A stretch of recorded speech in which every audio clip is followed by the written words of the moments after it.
準備退休，除咗年金啦、MPF 啦，仲有啲咩嘅被動收入咧，可以提升你個生活質素咧？靠銀行定期嘅利息咧，我諗你做個 SPA 咧都唔夠啊！炒股買 Bitcoin，我怕你咧一鋪清袋。買樓收租，香港啲樓咧咁貴，想升值唔使諗啊！咪住，香港買樓唔 work，但係英國可以喎。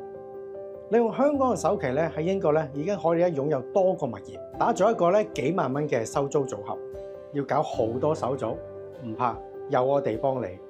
我哋咧定期咧有免費嘅英國物業分享會，教你咧點樣用香港嘅首期喺英國咧打造每個月幾萬蚊嘅退休收入，教你點樣揀樓啦，點樣做按揭、稅務同埋咧出租嘅策略。眼光咧放遠啲，退休生活會有更多可能。